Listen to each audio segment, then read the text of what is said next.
धन्यवाद. आपण मागच्या वेळेस हे पाहिलं होतं की ज्यावेळेस स्वर्गारोहण होणार आहे प्रगटीकरण याचा 6व्या शिक्क्यामध्ये आणि 6वा शिक्का झाल्यानंतर पृथ्वीवरून विश्वासणारे नाहीसे होणारे, मग डायरेक्ट योहान त्यांना स्वर्गात बघत आहे. अनेक राष्ट्र, अनेक भाषा, अनेक वंशज, निरनिराळ्या राष्ट्रातली लोक तो स्वर्गामध्ये बघत आहे. झावळ्या घेऊन उभे आहेत. मागच्या वेळेस आपण पाहिलं होतं हा मंडपाचा सण आहे. इंधन हे जाळण्यासाठी पृथ्वीवरती ठेवलं जातं आणि गहू काय केलं जातं, कोठारात साठवण्यासाठी स्वर्गामध्ये नेलं जातं. तर आपण कोण आहोत? गहू आहे. आपण येशू मरण पावला आणि पुनरुत्थान झाला, त्या झाडाला लागणारे आपण कोण आहोत? गहू आहे. आणि मग आपण आता दुसरी गोष्ट असं होतं की अब्राहम जो होता हा पाया घातलेला आणि परमेश्वराने बांधलेल्या अशा नगराची वाट पाहत होता. पूर्ण आयुष्यभर आपल्या डेऱ्यात राहिला, तंबूमध्ये राहिला असं म्हटलेलं आहे. मंडपाचा सण सुद्धा तेच दाखवतो. झावळ्या घातलेल्या मंडपाच्या सणाबद्दल दाखवतोय की आपण पृथ्वीवरती कोण आहोत? प्रवासी आहोत. आणि आपला प्रवास हा पृथ्वीवरती हा लिमिटेड आहे, 60-70 वर्ष. पण आमचं सार्वकालिक आयुष्य कुठं ठेवलेलं आहे? परमेश्वरामध्ये गुप्त ठेवलेलं आहे. आणि ते गुप्तपणा इथं उघड होत 9व्या वचनामध्ये. हे प्रत्यक्ष आपण पाहते, योहान प्रत्यक्ष पाहते की स्वर्गारोहणानंतर जी मंडळी आहे ती स्वर्गात आल्यावरती कशा प्रकारे दिसते त्याबद्दल पाहणार आहोत. ओके, माझ्या सणासमोर का उभे आहेत ते? कारण कोकऱ्याकडून, परमेश्वराकडून आणि कोकऱ्याकडून आम्हाला काय झालेलं आहे? तारण प्राप्त झाले. आता सुटका झालेली, पृथ्वीवरून आमची मुक्तता झालेली आणि आम्ही कुठे आलेलो आहे? स्वर्गात आलेले. हे त्यांना आज पृथ्वीवरती मी सांगतोय, अनेक पास्टर सांगतात, अनेक सेवक संदेश ते सांगतात की आम्ही स्वर्गारोहण होऊन पृथ्वीवरतून स्वर्गात जाणार आहोत. आपण तर काही पाहिलेलं नाहीये, आपण फक्त आशा ठेवलेली आहे. पण ज्यावेळेस आपण स्वर्गात जाऊ प्रत्यक्ष, बरोबर आहे. आता जसं आपण म्हटलं की अरे स्वित्झर्लंड खूप छान दिसतं, आपण पिक्चरमध्ये बघतो, फोटोमध्ये बघतो, किंवा एखादा आलेला व्यक्ती वर्णन करतो, नाही का नाही? मग आपण म्हणतो किती सुंदर आहे. आपण फक्त काय करतो? एक पिक्चर बनवतो, तसं किती कल्पना करत असतो की किती सुंदर आहे.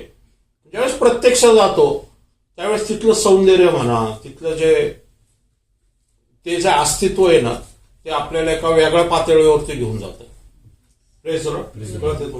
म्हणजे कसं आहे की ज्यावेळेस आपण तिथं जातो त्यानंतर तिथला अनुभव हा फोटोपेक्षा, या ज्याला म्हणतो ना आपण पाहिलेल्या एका व्यक्तीने सांगितलेल्या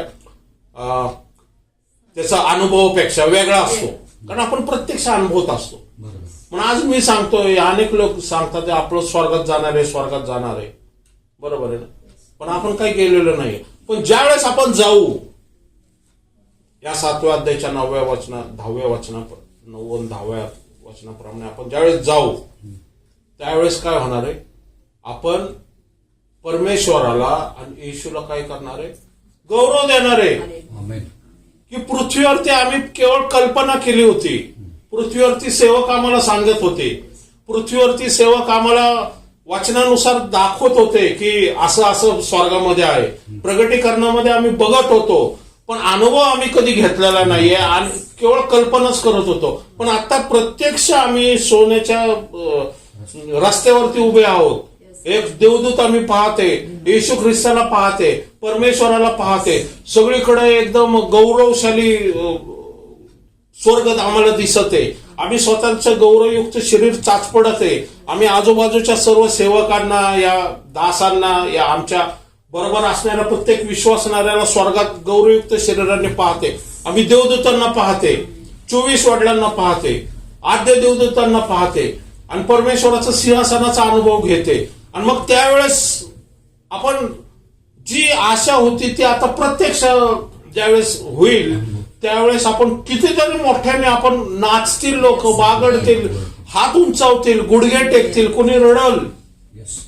कारण प्रत्यक्ष तुम्ही स्वर्गामध्ये तो अनुभव घेतात, जे वचनामध्ये लिहिलेले त्याचा अनुभव घेतात तिथं. आणि परमेश्वराच्या सानिध्यात तुम्ही ज्यावेळेस प्रवेश करतात, गौरवामध्ये आत्म्याच्या सानिध्यात ज्यावेळेस तुम्ही गौरव करता, त्यावेळेस काय ते दृश्य असेल, या काय तो अनुभव असेल, काय ती प्रचिती असेल. बरोबर आहे ना. म्हणजे हे ऍक्च्युली त्या वातावरणामध्ये शिरलेले. योहान त्यांना बघतोय, योहान 2000 वर्षाच्या आधी हे बघतोय. अजून आपण पण गेलेलो नाहीये, पण परमेश्वर त्याला दाखवते की पृथ्वीच्या लोकांना सांग की हे तुमचं परमनंट घर आहे, पृथ्वीवरचे तुम्ही प्रवासी आहात, हे तुमचं बांधलेलं घर आहे. येशू जे म्हटलं तुमच्यासाठी जागा तयार करायला जातो, तिची जागा तयार झालेली, ती जागा किती सुंदर आहे हे त्यांना दाखव या वचनातर्फे. म्हणून योहान काय करत आहे ते आम्हाला दाखवते. म्हणून प्रगटीकरणामध्ये देवाने त्याला त्यासाठीच वरती नेलेले की प्रत्यक्ष जे काही पृथ्वीवरची माझी जी लेकरं दुःखामध्ये, संकटामध्ये, त्रासामध्ये, आजारामध्ये तरी सेवा करतात, तरी परमेश्वराचा गौरव करतात, तरी शुक्रवारच्या मीटिंगला येतात, तरी सगळं सहन करून, धीर धरून, विश्वास ठेवतात, त्यांच्यासाठी मी काय योजना केलेली हे त्यांना दाखव. आणि सेवकांना, आमच्यासारखे सेवक काय करतात, त्या वचनाचा उलगडा करून तुम्हाला काय करतात, तुमचं विश्वास अजून काय करतात, दृढ करतात की हे तुमचं भविष्य आहे. एक प्रकारची जागृती तुमच्यामध्ये आणतात की घाबरू नका, पृथ्वीवरचा काळ हा काही दिवसापुरताच आहे, काही वर्षापुरताच आहे. आम्ही प्रवासी आहोत, आपलं परमनंट घर ठेवलेलं आहे. इथं 60-70 वर्षाचं आयुष्य आहे, पण तिथं न संपणार आहे, म्हणजे सार्वकालिक आहे, म्हणजे त्याचा अंतच नाहीये. Praise Lord. पहा ना, अंत नाहीये. अशा स्वर्गीय परमेश्वराबरोबर आपण राहणार आहोत. म्हणून ते तिथं म्हणतात गौरव, ज्ञान, उपकार, स्तुती, सन्मान, सामर्थ्य व बळ ही युगानुयुग आमच्या देवाची आहेत. आमेन. Praise the Lord. आता 11 तसंच ठेवा तुम्ही सिस्टर. रेव्होल्यूशन 5वा अध्याय 24 वळी कोकऱ्याच्या पाया पडले. त्या प्रत्येकाजवळ विना व धुपाने भरलेल्या सोन्याच्या वाट्या होत्या. त्या वाट्या म्हणजे पवित्र जनांच्या प्रार्थना. तू गुंडाळी घ्यावयास व तिचे शिक्के फोडावयास योग्य आहे, कारण तू वधीला गेला होतास आणि तू आपल्या रक्ताने सर्व वंश, निरनिराळ्या भाषा बोलणारे लोक व राष्ट्रे यामधून आमच्या देवासाठी विकत घेतले आहे आणि आमच्या देवासाठी त्यास राज्य व याजक असे केले आहे आणि ते पृथ्वीवर राज्य करतील. एक मिनिट. हे कधीच आहे 5वा अध्याय हा? ज्यावेळेस येशू ख्रिस्त पुनरुत्थान होऊन स्वर्गात गेलेला आहे, बरोबर आहे. आणि ज्यावेळेस परमेश्वराच्या उजवीकडे असलेल्या सिंहासनावरती त्याचा राज्याभिषेक झालेला आहे, म्हणजे त्याची बसण्याची जी वेळ आहे. कारण गुंडाळी घेण्यास कोण योग्य आहे असा पुकारा करणारा बलवान देवदूत आपण पाहतो, आणि कुणीच नाही म्हणून योहान रडतो. मग तो काय म्हणतो, यहूदा कुळातला सिंह आणि दाविदाचा अंकुर जो गुंडाळी घेण्यास योग्य आहे. मग ते काय करतात, 24 वडील आणि देवदूत सुद्धा येशू ख्रिस्ताला नमन करतात परमेश्वरासमोर. 4था अध्यायामध्ये फक्त परमेश्वराला नमन करतात, पण 5व्या अध्यायामध्ये येशू ख्रिस्ताला नमन करतात. म्हणजे परमेश्वर बाजूलाच उभा आहे आणि परमेश्वरासमोर येशू ख्रिस्ताला नमन करतात. मग परमेश्वर असं नाही म्हणत की माझ्या एकुलत्या एका पुत्राला का नमन करताय का. कारण आता ह्या पृथ्वीवरती म्हणजे ज्यावेळेस येशू ख्रिस्त स्वर्गामध्ये गेला त्यावेळेस फिलिपिन्स पत्राचा 2रा अध्याय 9 ते 10 वचनामध्ये काय दिलंय की स्वर्ग, पृथ्वी आणि पृथ्वी खालचा सर्व अधिकार एका नावाला दिलेला आहे, जे नाव येशू. प्रत्येक गुडघा त्याच्या नावाने टेकला जाईल. सर्वात उंच नाव कोणाचं नाव आहे? येशूचं नाव आहे. कॅन्सर पेक्षा उंच नाव कोणाचं आहे? येशूचं नाव आहे. डायबिटीस पेक्षा उंच नाव कोणाचं आहे? येशूचं नाव आहे. संकटापेक्षा उंच नाव कोणाचं आहे? येशूचं नाव आहे. बॅग हरवल्यापेक्षा उंच नाव कोणाचं आहे? येशूचं नाव आहे. बरोबर आहे. आणि ज्याला म्हणतो धनसंपत्तीपेक्षा उंच नाव कोणाचं आहे? सैतानापेक्षा उंच कोणाचं नाव आहे? येशूचं नाव आहे. सर्व नावात श्रेष्ठ नाव आहे. अत्युच्च नाव परमेश्वराने त्याला दिलेलं आहे. आणि त्या नावामध्ये सर्व नाव वापरण्याचा अधिकार प्रत्येक विश्वासणाऱ्यांना मिळण्याचा जो समय आहे तो हा आहे. प्रकटीकरण 5व्या अध्यायाच्या 9व्या वचनामध्ये की सर्व लोक नमन करतात ते त्याला. म्हणजे आता पृथ्वीवरती ज्या पण प्रार्थना जाणार आहे पृथ्वीवरून त्या येशू शिवाय परमेश्वराकडे जाणार नाही. आता लोक म्हणतात यहोवा विटनेस, पण परमेश्वर म्हणाल यहोवा नाही. आता पहिल्यांदा येशू मग यहोवा. का? कारण येशू खाली गेला म्हणून तुमच्या पापाची क्षमा झाली, म्हणून तुम्ही शुद्ध पवित्र निष्कलंक असे स्वर्गामध्ये येण्याच्या लायकीचे ठरला. येशूचा क्रूस खांबावरती गेला नाही तर यहोवा पण काय करू शकत नव्हता. सगळ्या अब्रामाच्या उराशी सुखलोकात पृथ्वीच्या खाली होते श्रीमंत तो व्यक्ती आणि लाजार. येशूच त्यांना वरती घेऊन आला. आणि मग त्या येशूलाच तुम्ही जर मानत नाही, वचन काय सांगतंय योहानाचा 1 अध्याय 9व्या वचनामध्ये की जितक्यांनी येशूवरती ते त्याचे स्वकीय असून सुद्धा त्यांनी येशूवरती विश्वास ठेवला नाही, पण जितक्यांनी येशूवरती विश्वास ठेवला त्यांना परमेश्वराने आपली लेकरं होण्याचा अधिकार दिला. म्हणजे अब्राहामाची संतान म्हणजे फक्त इस्रायली नाहीये. अब्राहम सुद्धा का परमेश्वराची संतान आहे माहितीये का? कारण अब्राहमने सुद्धा परमेश्वरावर विश्वास ठेवला म्हणून तो तिची संतान आहे. तो निवडल्यामुळं संतान नाहीये, तर तिने परमेश्वरावरती विश्वास ठेवला म्हणून तो संतान आहे. आपण काय केलेलं आहे?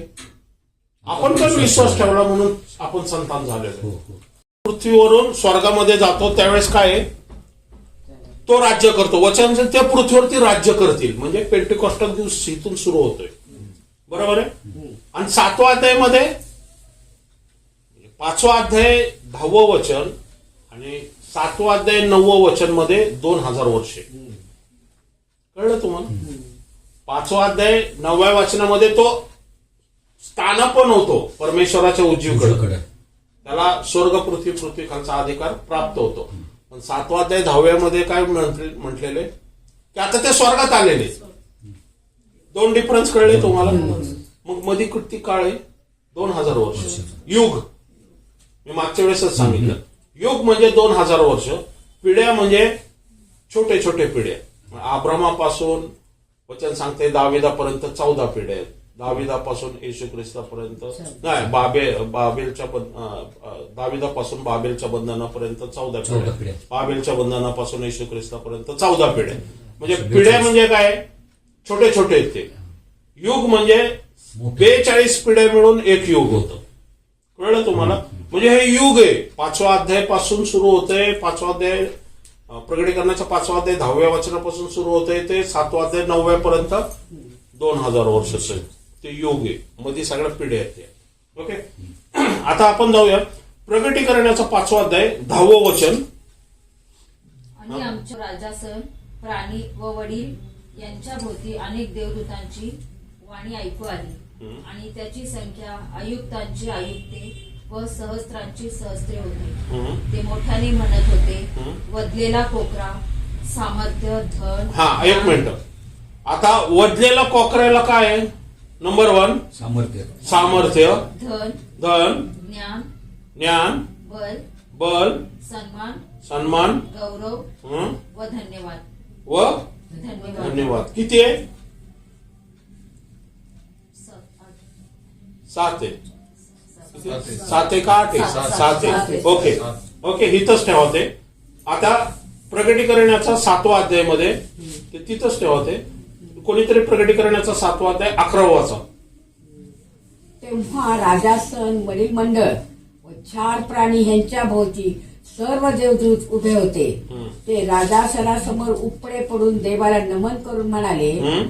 आमेन, हम्म. धन्यवाद, हम्म. गौरव, हम्म. ज्ञान, हा काय परत वाचा. हा धन्यवाद, हा गौरव, हा ज्ञान, हा. उपकार स्तुती, हा. सन्मान, हा. सामर्थ्य हा. व बळ हा ही युगानुयुग आमच्या देवाची आहे. Praise the Lord. बरोबर. आता मला सांगा ते किती आहेत? सात. हे 7 आहेत. हे किती आहेत? आता मला सांगा दोघांमध्ये डिफरन्स काय? हा सामर्थ्य तिथं आहे का? आहे. हा ओके. हा धन आहे का? धन नाही. हा पुढं ज्ञान, ज्ञान आहे का? हा आहे. हा पुढं बल, हा आहे. हा. सन्मान, हम्म. आहे. गौरव हम्म. आहे. व धन्यवाद. हम्म. आहे. आहे. हा. मग हिथं काय आहे? धन्य. धन आहे. आणि तिथं काय धनाऐवजी उपकार स्तुती. उपकार स्तुती आहे. नाही उपकार स्तुती आहे. मग इथं धन आणि तिथं उपकार स्तुती काय आहे? बायबल एवढं थोडं सोपं आहे.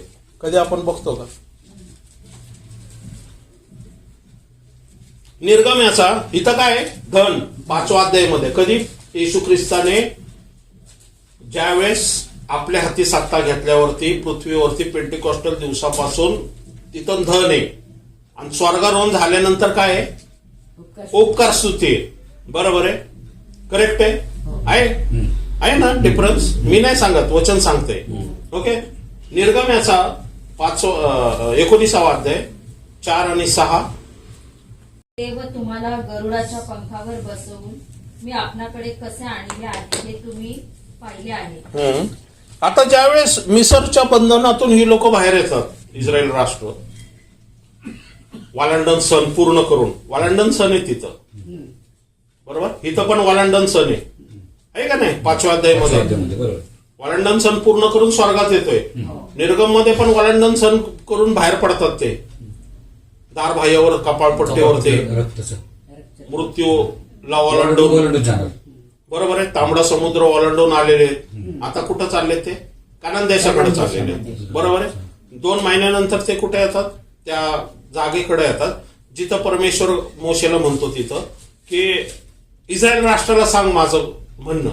त्यावेळेस मग मोशे सांगतो तिथं की मी गरुडाच्या पंखासारखं तुम्हाला कसं बाहेर आणलेलं आहे, माझा काय उद्देश आहे नीट समजून घ्या म्हणतो. हा म्हणून आता तुम्ही खरोखर माझी वाणी ऐकाल, माझी काय करताल?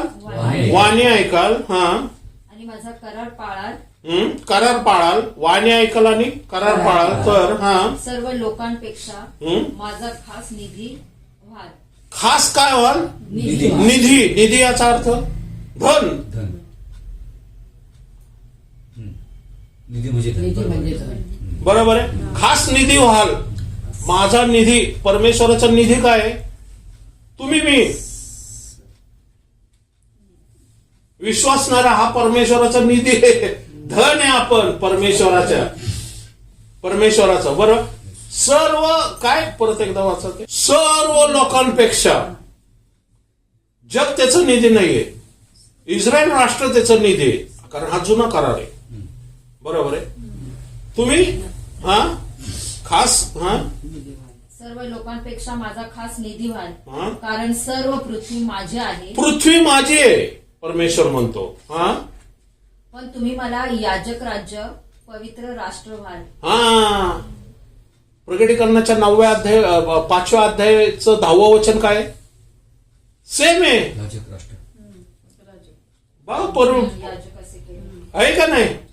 सेम तो मिसरच्या बंधनातून बोलल्यावरती बोलतो. इथं येशू ख्रिस्त वाळंडण सणानंतर सेम बोलतो. सगळे म्हणतात की तू विकत घेतलेले, पहा वरती वाचा ना 9व्या वचनामध्ये दिलेले ते, तू रक्ताने विकत घेतलेले आणि पृथ्वीवरती वाचा बरं ते 5व्या अध्यायामध्ये 9. कारण तू वधीला गेला होता हा. आणि तू आपल्या रक्ताने सर्व वंश, निरनिराळ्या भाषा बोलणारे लोक व राष्ट्रे यामधून आमच्या देवासाठी विकत घेतले आहे. Praise the Lord. विकत घेतले आहे निधी. आणि ते काय करतील पुढं? आणि आमच्या देवासाठी त्यास राज्य व याजक असे केले आहे. हा आणि ते पृथ्वीवर राज्य करतील. पृथ्वीवर राज्य करतील. आणि निर्गम मध्ये काय म्हणतोय तो? सेम तेच म्हणतोय, हे का नाही? निर्गम मध्ये बघा, संपूर्ण पृथ्वी माझी आहे, तुम्ही खास माझा निधी आहात, पृथ्वीवरती राज्य करायला पाठवतोय. जुन्या करारात तेच बोलतोय, नवीन करारात पण तेच बोलतोय. येशू ख्रिस्त आता पृथ्वीवरती वालंडन सण पूर्ण करून पृथ्वीवरतून स्वर्गात आलेला आहे. तो आता पृथ्वीवरती राज्य करतील. याजक आणि मागच्या वेळेसच सांगितलं, याजक आणि राष्ट्र. याजक म्हणजे आपण पाहिलं समर्पण असणारे लोक, प्रिस्ट, बरोबर. आणि राष्ट्र काय? किंगडम. आता आपण कोण आहोत? प्रिस्ट आहे आणि किंगडम चे राज्याचे भागीदारी आहोत परमेश्वराच्या. प्रेस लॉर्ड, बरोबर. म्हणजे याचा अर्थ काय? आपण खास निधी आहोत, खास धन आहोत. त्याचं प्रगटीकरणाच्या 5व्या अध्यायामध्ये आपण धन आहोत, बरोबर आहे. पण प्रगटीकरणाच्या 7व्या अध्यायामध्ये हे धन काय होतं? उपकार स्थितीमध्ये बदलतं. का? कारण ज्यावेळेस हे धन स्वर्गात घेतलं जातं, थँक्स गिव्हिंग कधी केली जाते? थँक्स गिव्हिंग असतं ना. तुम्ही आता थँक्स गिव्हिंग केलं ना, आता धन्यवाद बिर्याणी देऊन सगळ्यांना नाही का बोलवलं होतं? ते कधी होतं? थँक्स गिव्हिंग कधी देतो आपण? कार्य पूर्ण झाल्यावर, आमच्या आयुष्यामध्ये दिसल्यावरती, ते बाळ झाल्यावरती, बाळासाठी तुम्ही केलं ना ते धन्यवाद, उपकार स्तुती केली ना. मी घर घेतलं, आता ह्यांनी बंगला घेतला, सॉरी ते फ्लॅट घेतला, फ्लॅटवरती ह्यांनी थँक्स गिव्हिंग केलं ना, तिथं त्याला थँक्स गिव्हिंग म्हणतात. वाढदिवसामध्ये आपण सेलिब्रेशन का करतो? ते थँक्स गिव्हिंग आहे. देवा आतापर्यंत आम्हाला सांभाळलं, पास्टर येतात, प्रार्थना करतात, केक कापतात, बर्थडे होतो सगळा. थँक्स गिव्हिंग आहे. थँक्स गिव्हिंग म्हणजे काय? की कार्य पूर्ण झालं, आता देवाला गौरव देण्यासाठी आपण करत असतो. आपण सेवकाला प्रार्थनेसाठी बोलवतो घरामध्ये, बरोबर. 7व्या अध्यायामध्ये का थँक्स गिव्हिंग केलेलं आहे? कारण जे पृथ्वीवरचं धन आता स्वर्गात आलेले, आता ते उपकार स्तुती करतोय.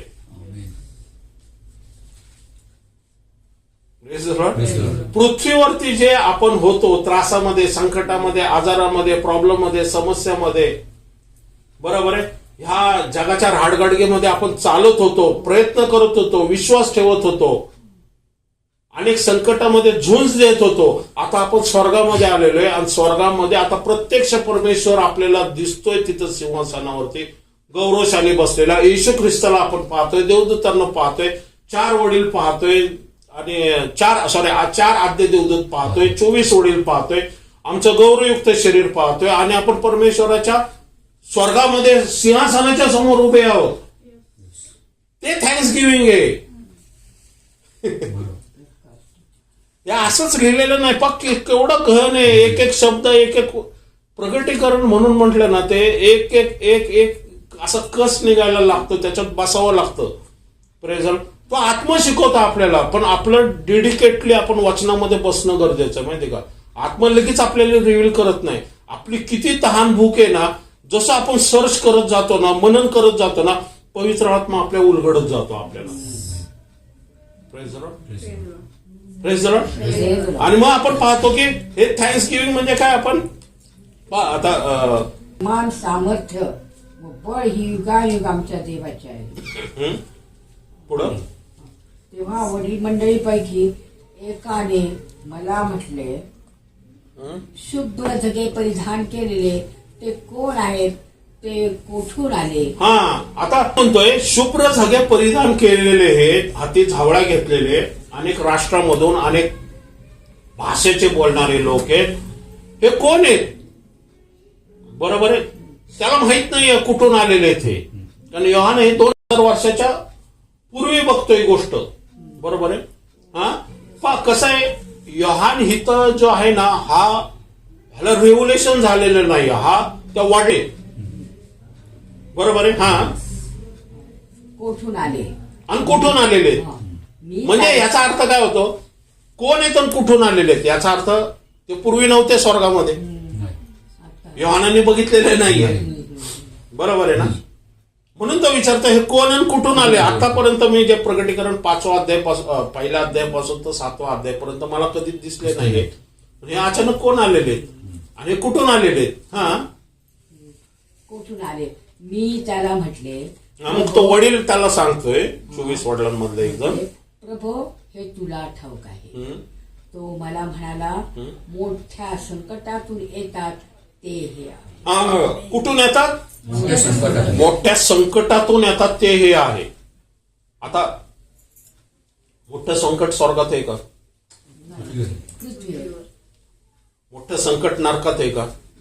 आहे, संकट तिकडं आहे, पण नरकातून या अधोलोकातून कोणी वरती येऊ शकत नाही असं वचन स्पष्ट सांगतंय. तो म्हणतो ना श्रीमंत मला जाऊ दे माझ्या भावाकडं. भावाला सांगायचं. तो म्हणतो नाही, एकदा वन वे ट्रॅफिक येते, एकदा गेलं की पण बाहेर जाऊ शकत नाही. लाजारला पाठव, लाजार पण जाऊ शकत नाही. Praise the Lord. म्हणजे अधोलोकातून तो कोणी वरती आलेलं नाहीये, या येऊ शकत नाहीये. बरोबर आहे. स्वर्गातले तर नाहीये, कारण स्वर्गात संकट नाहीये. मग संकट कुठं आहे? पृथ्वीवर Praise the Lord. म्हणजे हे कुठून आलेले? पृथ्वीवरून आले. आमेन. Praise the Lord. संकट पृथ्वीवरतीच आहे ना, म्हणून पृथ्वीवरूनच आले असणार ना. मग पृथ्वीवरून एवढी लोक कशी काय वरती गेली? स्वर्गावरूनच. एकच घटना आहे जी पृथ्वीवरून एवढी लोक स्वर्गात जाऊ शकतात, स्वर्गारोहणामुळं. कारण पुढं लिहिलेले, पुढं वाचा काय. मोठ्या संकटातून ते येतात ते आहे. हं? यांनी आपले जगे कोकऱ्याच्या रक्तात धुवून शुद्ध हा, केले आहे. त्यांचे पांढरे शुभ्र जगे कसे झालेले? कोकऱ्याच्या रक्तात कोकऱ्याच्या रक्तात धुवून धुवून शुभ्र केले आहे. शुभ्र केले. म्हणजे काय केले त्यांनी? देवाचा विश्वास ठेवून येशूवरती विश्वास ठेवला. आणि आमचे बलीन असलेले झगे काय झालेले? स्वच्छ पांढरे शुभ्र झालेले. बरोबर ना, मलिन असलेले झगे पांढरे शुभ्र झालेले. कशामुळं? आम्ही विश्वास ठेवून येशूच्या रक्तामुळं. विश्वास तर ठेवलेला आहे, पण येशूच्या रक्तामुळं. Praise the Lord. येशूचं रक्त कशाला? येशूच्या रक्ताने काय केलं? आमच्या पाप धुवून टाकले.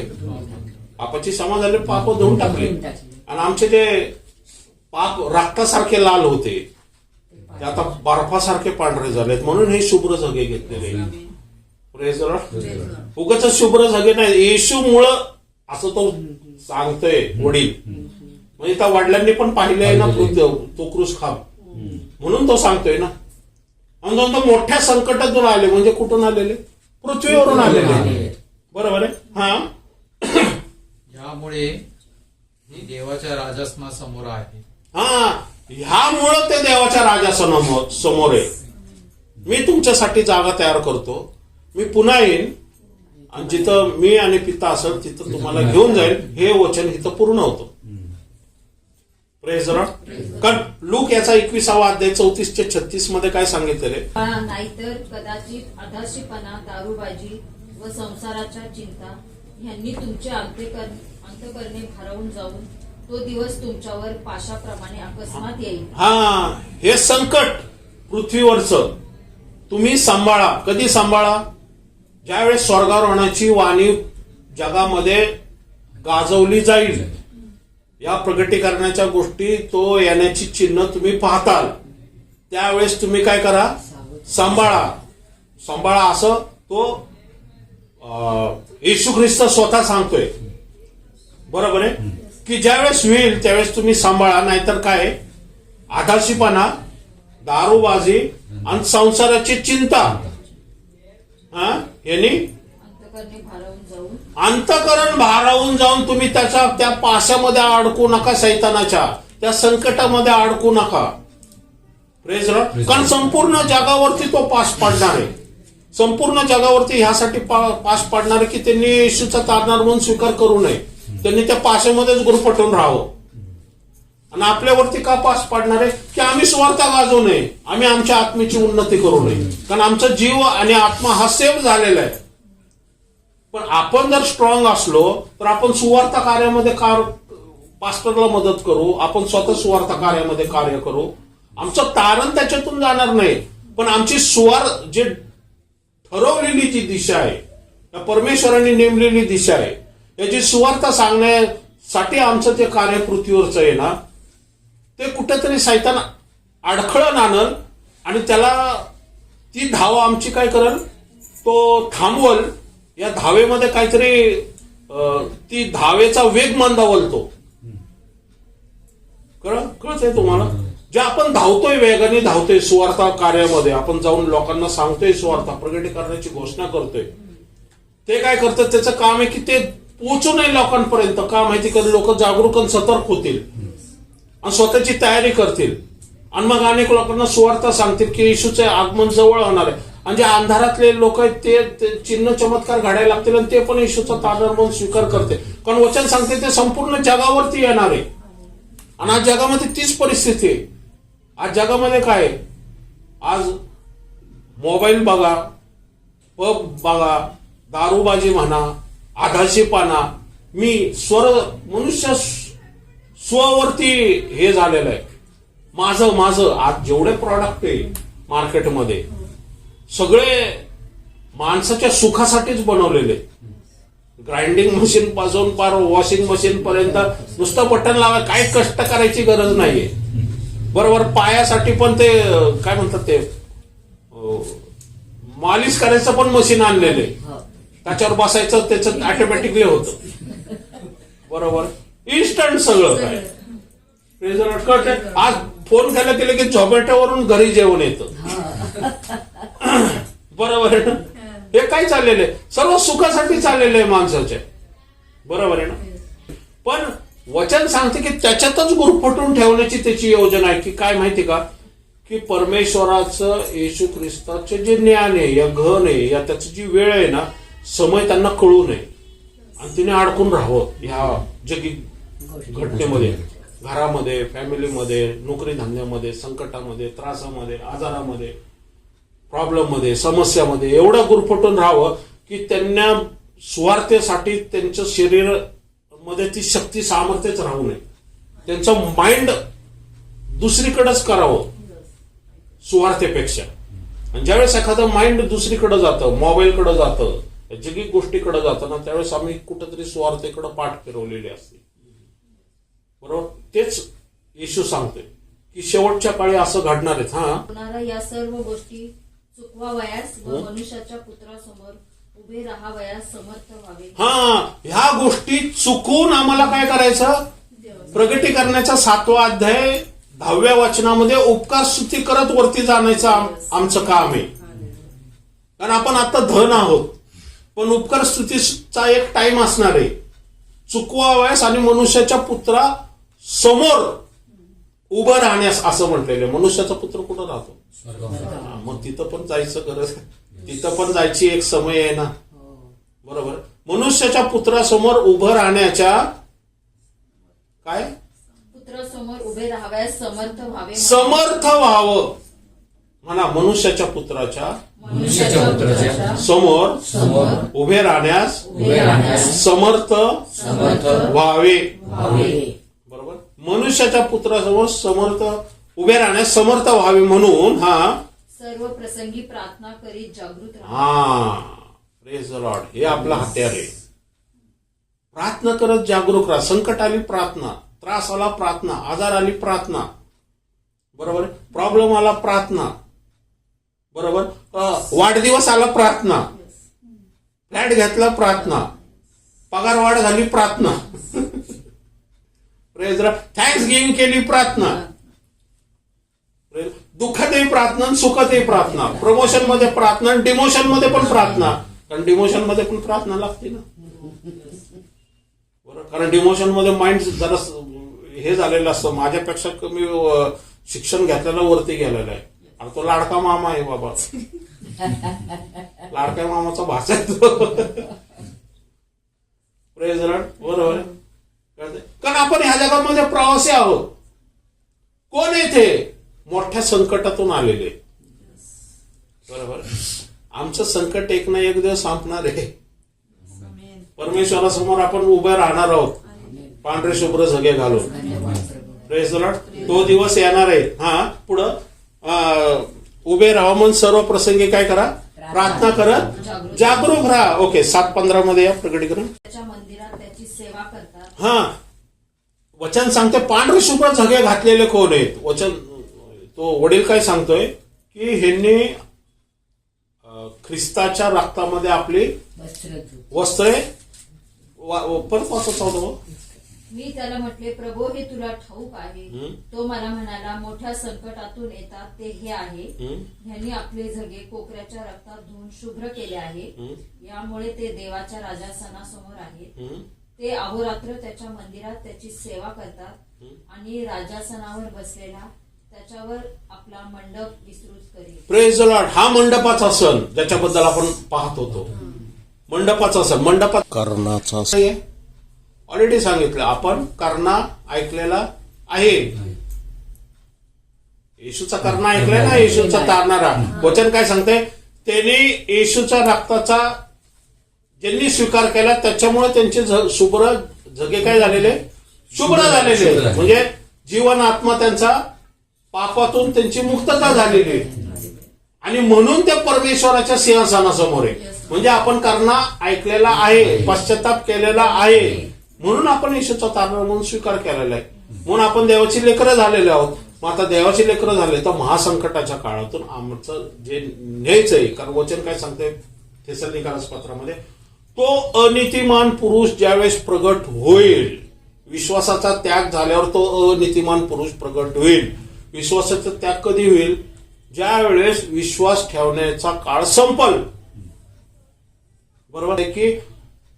ह्या प्रसंगी जागरूक राहा प्रार्थना करत, कारण तुमचं स्वर्गावर होऊन तुम्ही निघून जाणार आहे.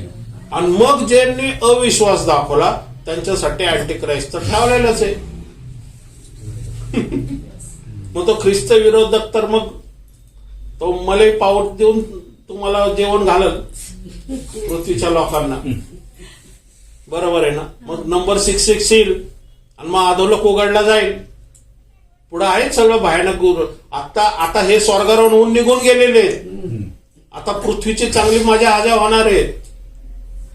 पण हे दिसतं तेवढं सोपं नाही. अजून आपण किती आघात आहे, अजून घडलं नाही त्याच्याबद्दल आपण वचन वाचतोय. ईश्वराने ऑलरेडी रिव्हील, ज्याला म्हणतो ना, प्रगट करून ठेवलेले. ती चॉईस तुमची आहे. बराब्बा बघा नाही ते येशूला बघा. बराब्बाचा स्वीकार करताल तर AD 70 मध्ये नाश होणार आहे. येशूचा स्वीकार करताल तर तुम्ही नाही AD 70 मधून तुम्हाला जी वेळ असणार त्यावेळेस तुम्ही पळून जाणार आहे वचनानुसार तिथून. कारण वचन सांगतं की ज्यावेळेस येरुशलेमला वेढा पडल त्यावेळेस शेतात असले त्यांनी काय करा, परत घरी जाऊ नका.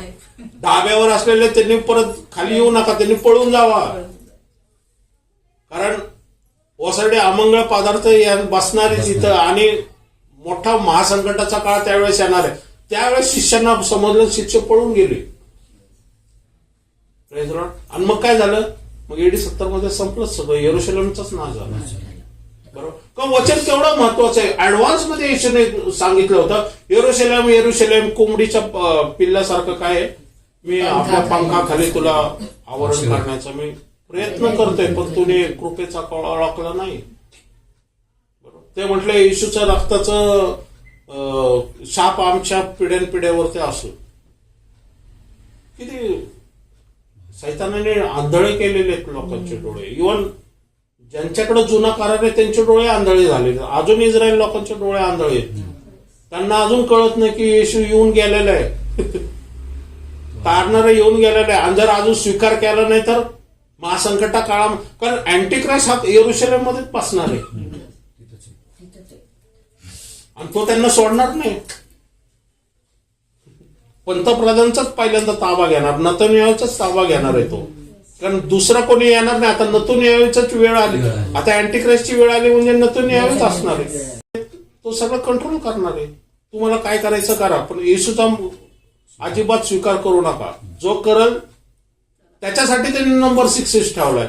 डिफरन्स कसं आहे की दानिएलला सांगितलं ना की तो दरवेश राजामध्ये त्यांनी काय केलं की दानिएल हा नित्य नियमाने 3 वेळेस प्रार्थना करतो. त्यांना कळलं.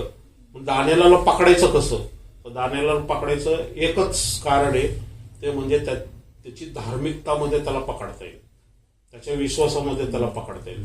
मग त्यांनी काय केलं, त्यांनी म्हटलं की आता 30 दिवस जे आहे फक्त राजाला नमन करायचं, अन्य देवाची उपासना करायची नाही. दानिएल प्रार्थना करत असताना त्यांनी पकडलं आणि राजाला जाऊन सांगितलं दानिएल तर त्याच्या देवाची उपासना करतोय.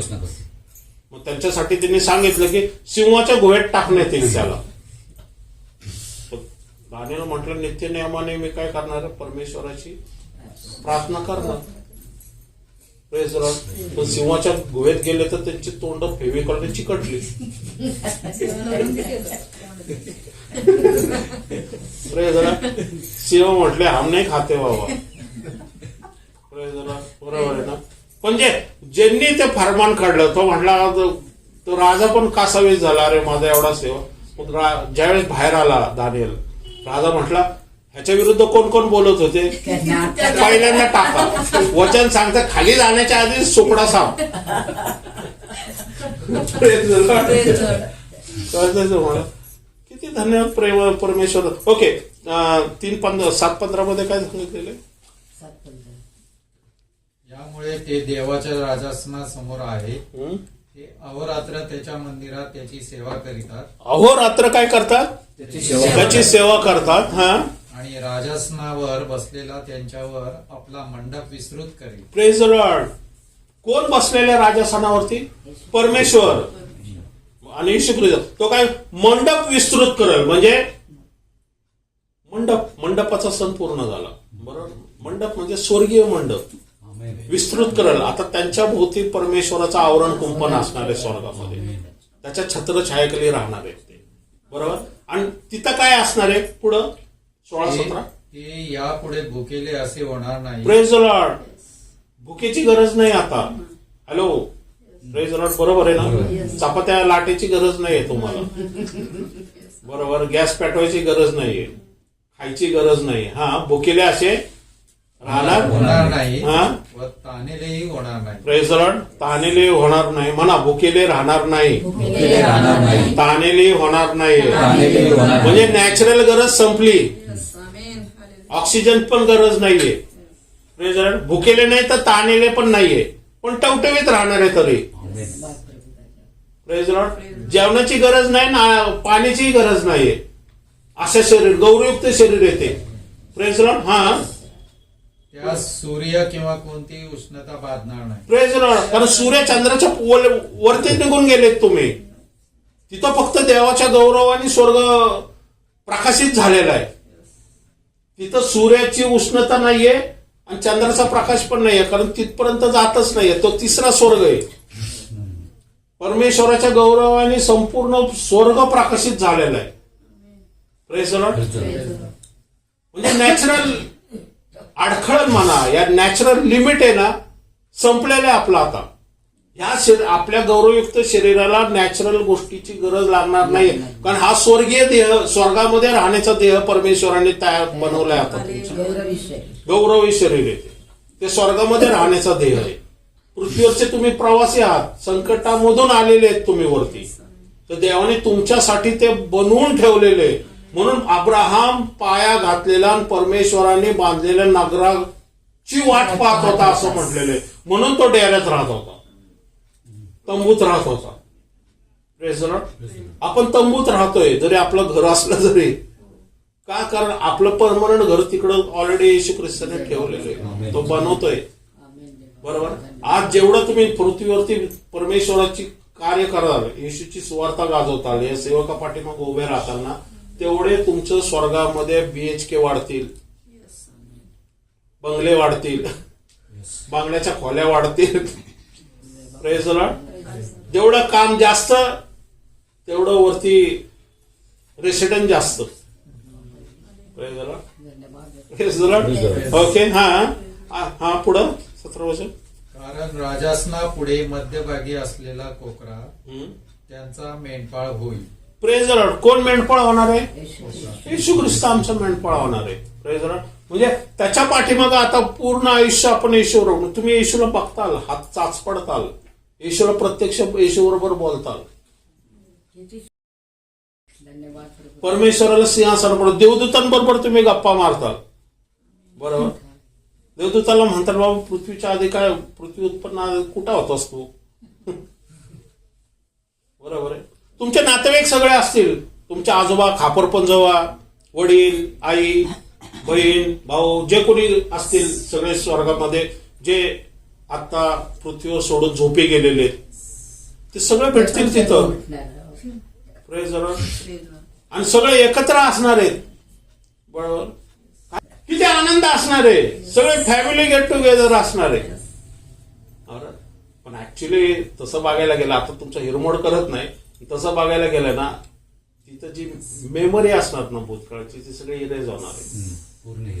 तिथं. फक्त दोनच व्यक्ती ज्याचं अस्तित्व तुम्हाला जाणवणार आहे, एक येशू ख्रिस्त आणि दुसरा परमेश्वर. बाकी सगळे तुमच्या आजूबाजूला तुम्हाला बंधूजनच दिसते. म्हणजे तुमचे वडील असले तरी तुम्हाला कळणार नाही की हे आमचे वडील होते म्हणून. का नाहीतर मग जाधव कुटुंब वेगळं राहायला लागलं, पुणे कुटुंब वेगळं राहायला लागलं, मग सीएनआय वेगळं होईल, मग पेंटेकॉस्टल वेगळं होईल.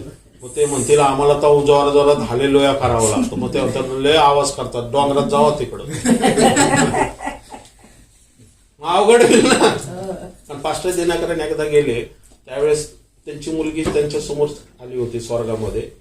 त्यावेळेस एक्सपायर झाली ना ऍक्सिडेंट मध्ये. तर येशू ख्रिस्त त्यांना म्हटलं की तिची मेमरी मी करते. हे करू का पास्ट मध्ये. ते म्हटले नको नको, कारण मग तिला तेवढा वेळ थोडं दुःख होईल, ते मला बघवणार नाही, ती मला ओळखल. म्हणजे ती त्यांना ओळखत नव्हती, पास्टर दिनाकरन तिथं उभे असून सुद्धा. मेमरी इरेज करून टाकणार तुमची. नाहीतर काय माहितीये का, मेमरी इरेज करणं हीच ना मला चपाती करून देत नव्हती.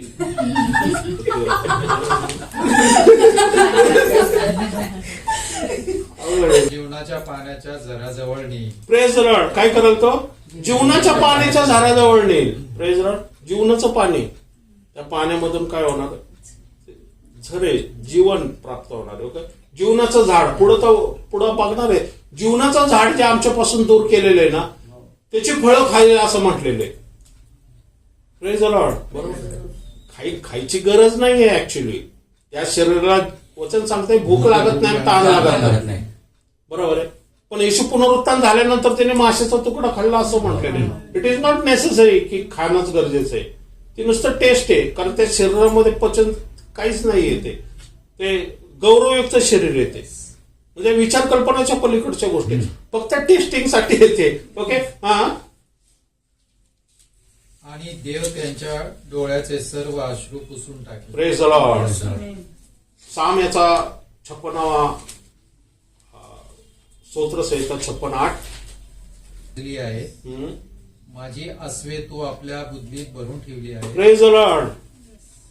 माझी भटकण्याची काय केलेली ठिकाणे, म्हणजे पृथ्वीवरचे जे संकट आहेत ना, ते परमेश्वर मोजतो. आणि तुमचे अश्रू जे आहेत ना, बुंदलीमध्ये छोटीशी अशी हे असतं ना, भांड बाटली टाईप, त्यात भरून आमचे अश्रू वाया जात नाही. ते परमेश्वराच्या स्वर्गामध्ये देवदूत ते अश्रू गोळा करतो. काय काळजी करतो ते परमेश्वर? तुमचे अश्रू वाया जात नाही. ते जमा केलेले वचन सांगते बघा तिथं साम मध्ये. दावीद म्हणतोय की माझे अश्रू हे तू जमा करून ठेवलेले करणार आहे. बघा, ओके, यशायाचा 25वा अध्याय 8व वचन. कायमचा नाहीसा करीतो. Praise the Lord. तो मृत्यू कायमचा नाहीसा करतो. प्रभू परमेश्वर सर्वांच्या चेहऱ्यावरील अश्रू पुसतो. तो अखिल पृथ्वीवरून आपल्या लोकांची अप्रतिष्ठा दूर करीतो. Praise the Lord. बरोबर, सगळे तो मृत्यू नाहीसा होणार. आता त्याच्यानंतर मृत्यू नाहीच. स्वर्गात मृत्यू नाहीये. स्वर्गात सर्व सार्वकालिक आहे. बरोबर. इव्हन स्वर्गामध्ये पानं सुद्धा गातात. पानं जी आहेत ना, झाडाची पानं. एक देवाचा सेवक गेला होता, पण तो सुंदर गाणी कुठून, म्युझिक कुठून येतंय? हे झाडं म्युझिक ते गातात. गवतामधून आवाज येतोय. ते मरत नाही. स्वर्गामध्ये मरण नाहीच आहे. Praise the Lord. स्वर्गामध्ये घोडे पण आहेत. वचन सांगते पांढरे शुभ्र घोड्यावरती येशू येणार आहे. म्हणजे घोडे पण असणार ना. रथ आला ना वरून स्वर्गातून एलियाला घ्यायला, म्हणजे रथ पण आहे. स्वर्गामध्ये बंगले, बापरे किती उंच असते. बरोबर आहे. आणि काय भव्य दिव्य ती सिटी असणार. तिथं ना भूक लागणार ना तहान लागणार, बरोबर, गौरवयुक्त शरीर असणार, सूर्यचंद्र तारे नसणार, संकट नसणार, मृत्यू नसणार. आणि आमचे अश्रू जेवढे आहेत ते बुदलीमध्ये भरून का ठेवलेले आहेत माहिती का? जेवढे आहेत तेवढे परमेश्वर त्याच्या कैक पटीपेक्षा सुख तुम्हाला देणार. तुमचे आयुष्य अश्रू वाया जाणार नाही इथं गाळलेले तुम्ही, बरोबर आहे. ते बुदलीमध्ये तो साठवून ठेवतो. म्हणजे एका एका अश्रूची किंमत पण परमेश्वर ठेवतो. जे आपण प्रार्थना करतो, गुडघ्यावरती जातो, दुःखामध्ये, संकटामध्ये, त्रासामध्ये असतो. दावीद म्हणतो की माझे ठिकाणं तू मोजलेली आहेत आणि अश्रू तू बुदलीत साठवून ठेवलेली आहे.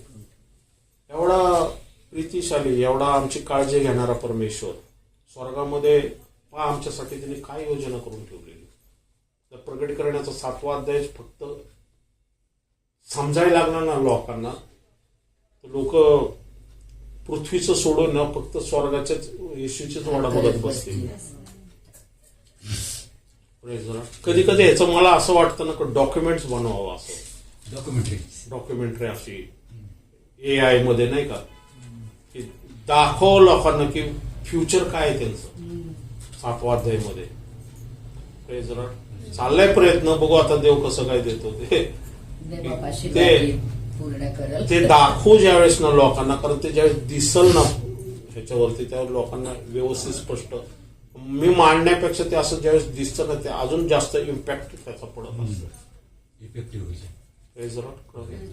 एवढा भव्य दिव्य आमचं फ्युचर ठेवलेलं आहे.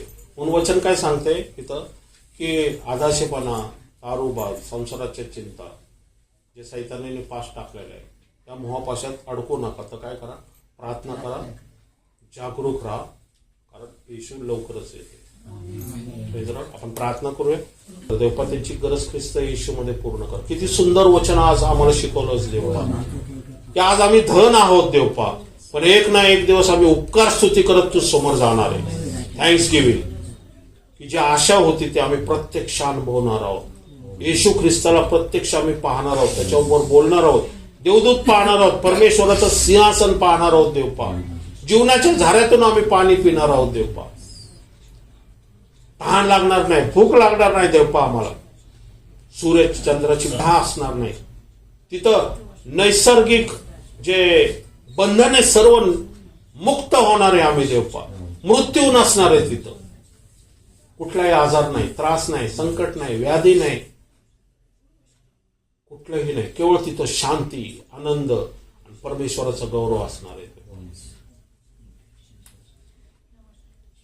तुम्ही संकटामध्ये, त्रासामध्ये, आजारामध्ये असा काळजी करू नका. मोठ्या संकटातून आलेले शुभ्र जगे घातलेले कोण आहेत? येशूच्या रक्तामुळे धुतले गेलेले.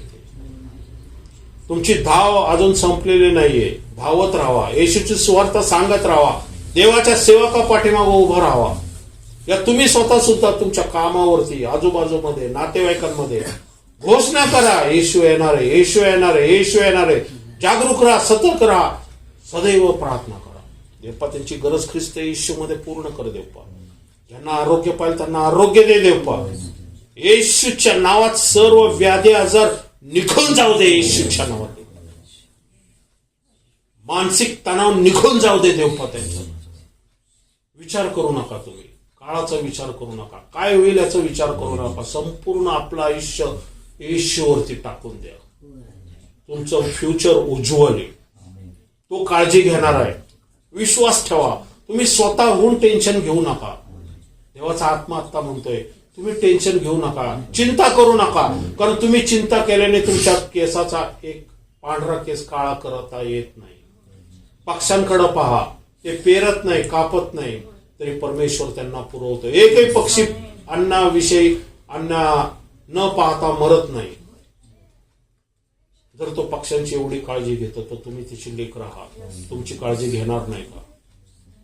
त्यामुळं सर्व ओझी आता येशूवरती टाका आणि ओझी मुक्त व्हा. मला माहिती आहे टेन्शन आहे, प्रॉब्लेम आहे, समस्या आहे, आजार आहे, पण सगळं ओझी त्याच्यावरती. येशू आम्ही काळजी करणार नाही, तू घे आमचं ओझं. आम्ही केवळ विश्वास ठेवतो. त्रास होते, दुःख होते. पाऊल म्हणतो मला एक सैतानाचा दूत ठोसा मारत आहे, तर येशू त्याला म्हणतो की माझी कृपा तुला पुरेशी आहे. सहन कर, माझी कृपा तुला पुरेशी आहे. कदाचित सैतानाचे ठोसे तुम्ही सहन करत असाल. आज तुम्हाला मी सांगू इच्छितो, येशू आता तुम्हाला म्हणत आहे, माझी कृपा तुला पुरेशी आहे. माझी कृपा तुला पुरेशी आहे. धन्यवाद देवा, तुझी कृपा उतरून येऊ दे एकावरती. भरून टाक तुझ्या कृपेने देवा, की त्यांना जो त्रास आहे, जे हल्ले आहेत देवा, तो सहन करण्याची शक्ती दे, सामर्थ्य दे. पवित्र आत्मा तू आता त्यांना तू शक्ती सामर्थ्याने भर देवा. त्यांच्या हाडासांद्यांना बळकटी दे देवा. एक साक्ष म्हणून त्यांना उभं कर देवा. आमची सुटका लवकरच होणार आहे आणि आम्ही स्तुती आराधना करत, थँक्स गिव्हिंग करत परमेश्वराच्या सिंहासनासमोर छावळ्या घेऊन जाणार आहोत. थँक्यू जीसस देवा, धन्यवाद. एवढं सुंदरसं वचन आज दिल्याबद्दल धन्यवाद. प्रत्येकाला देवा तू आशीर्वादित केलाय असा माझा विश्वास आहे देवा. त्यांच्या तू प्रार्थना ऐकलेल्या आहेस आणि येणाऱ्या दिवसामध्ये देवा त्यांना त्या गोष्टीतून मुक्तता करणार आहेस असा माझा पूर्ण विश्वास आहे. जसं आणलं तसं जात असताना आमच्याबरोबर राहा. तुझी दयाकृपा पूर्ण आठवड्याबरोबर आमच्या बरोबर असू दे देवा. येशूच्या नावात मागतो म्हणून तो आहे. आमेन आमेन.